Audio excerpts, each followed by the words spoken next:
حضرت نوح علیہ السلام اللہ تعالیٰ کی طرف سے بھیجے گئے انبیاء میں سے تھے اور ایک پوری سورت سورہ نوح ان کے لیے وقف کی گئی ہے۔ اللہ تعالیٰ نے قرآن مجید میں حضرت نوح علیہ السلام کی تعریف کی ہے۔ اللہ کے شکر گزار بندے اور اللہ کے سچے رسول۔ اب جیسا کہ ہم حضرت نوح علیہ السلام کے قصے کے بارے میں بات کرتے ہیں، بہت سے واقعات ہیں جو اس کے آخر تک نشان زد ہیں۔ جیسے جیسے سال گزرتے گئے زمین پر لوگ بت پرستی کی مشق کر رہے تھے۔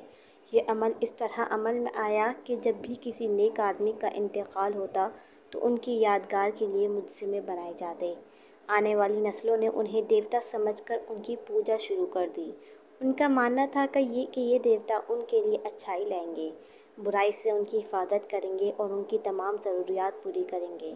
انہوں نے اپنے بتوں کے نام رکھے جیسے وڈان، نصران وغیرہ۔ اصل میں یہ ان نیک لوگوں کے نام تھے جو ان کے درمیان رہ چکے تھے۔ اس کے بعد اللہ تعالیٰ نے حضرت نوح علیہ السلام کو بھیجا کہ وہ اپنی قوم کو اللہ کے راستے پر واپس لائیں۔ وہ ایک بہترین، مقرر اور بہت صبر کرنے والے انسان تھے۔ وہ اپنی قوم کو زندگی کے اسراروں اور کائنات کے عجائبات بتاتے تھے۔ حضرت نوح علیہ السلام نے بار بار اپنی قوم سے کہا کہ اللہ کے سوا کسی کی عبادت نہ کریں۔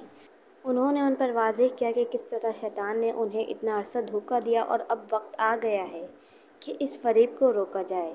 یہ سلسلہ ان کی زندگی کے 900 سال سے زائد عرصے تک جاری رہا۔ تبلیغ کرتے ہوئے انہوں نے فرمایا کہ اگر وہ نافرمانی کریں گے تو جہنم کی آگ کا عذاب ہوگا۔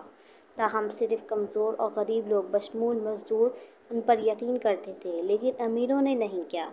امیروں نے ٹھنڈی بے اعتمادی سے بھرے غریبوں کے ساتھ سودا کیا اور حضرت نوح علیہ السلام سے کہا کہ وہ اپنے مقصد سے باز آ جائیں۔ ان کافروں نے کہا، ہم آپ کو اپنے جیسا ایک آدمی کے طور پر نہیں دیکھتے اور ہم آپ کو اپنی پیروی کرتے ہوئے نہیں دیکھتے، سوائے ان لوگوں کے جو ہم میں سے سب سے کم ہیں، اور ہم آپ میں اپنے اوپر کوئی فضیلت نہیں دیکھتے، بلکہ ہمارا خیال ہے کہ تم جھوٹے ہو۔ سورہ ہود۔ تاہم حضرت نوح علیہ السلام نے ہار ماننے سے انکار کیا اور منطقی وجوہات پیش کیں۔ منکرین نے مزید بحث کی اور انہوں نے کہا، اے نوح، تم نے ہم سے جھگڑا کیا اور ہم سے جھگڑے کو بہت طول دے دیا۔ اب ہم پر لے آؤ جس کی تم ہمیں دھمکی دیتے ہو، اگر تم سچے ہو۔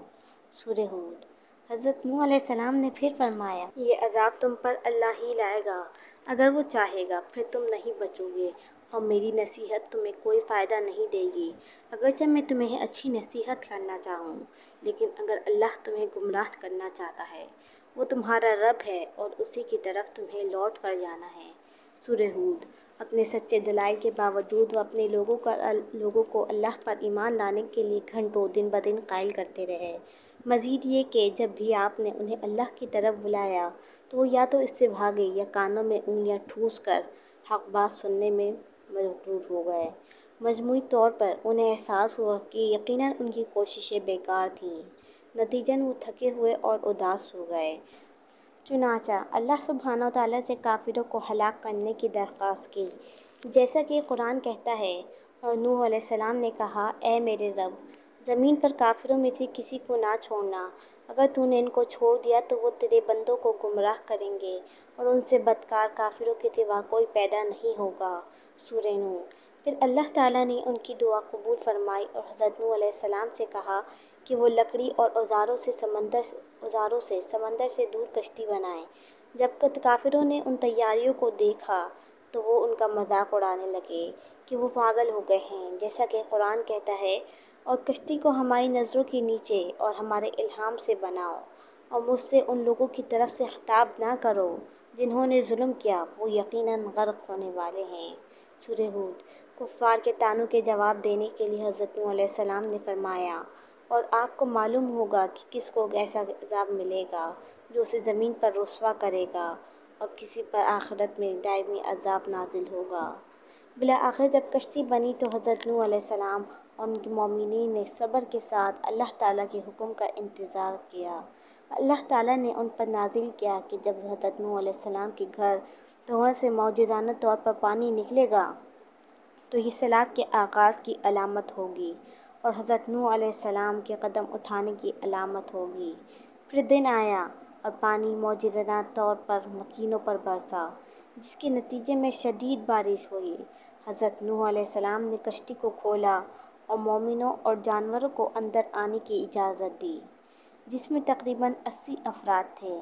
انسان اور جانور ایسے جوڑے تھے کہ ان کی نسلیں پروان چڑھیں اور وہ معدوم نہ ہوں۔ حضرت نوح علیہ السلام کی بیوی اور ان کے بیٹے سمیت کافر ان کے پکارنے کے باوجود کشتی میں سوار نہ ہوئے اور غرق ہو گئے۔ حضرت نوح علیہ السلام نے فرمایا، اے میرے بیٹے، ہمارے ساتھ سوار ہو جا اور کافروں کے ساتھ نہ رہو۔ سورۃ ہود۔ تاہم ان کے بیٹے نے ایک نہ سنی اور کہا، میں پانی سے بچانے کے لیے پہاڑ پر پناہ لوں گا۔ نوح علیہ السلام نے کہا کہ آج اللہ کے حکم سے کوئی بچنے والا نہیں سوائے اس کے جس پر وہ رحم کرے، اور ان کے درمیان موجیں آئیں اور وہ ڈوبنے والوں میں سے تھا۔ آخرکار لہروں نے تمام کافروں کو اپنی لپیٹ میں لے لیا، جن میں حضرت نوح علیہ السلام کے بیٹے اور اہلیہ بھی شامل تھے۔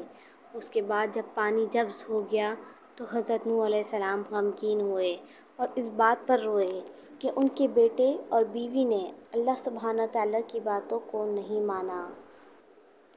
اس کے باوجود حضرت نوح علیہ السلام نے اللہ کی رحمت کے طلبگار تھے۔ پھر انہوں نے کشتی سے سب کو آزاد کر دیا اور زمین پر پھر زندگی معمول پر آ گئی۔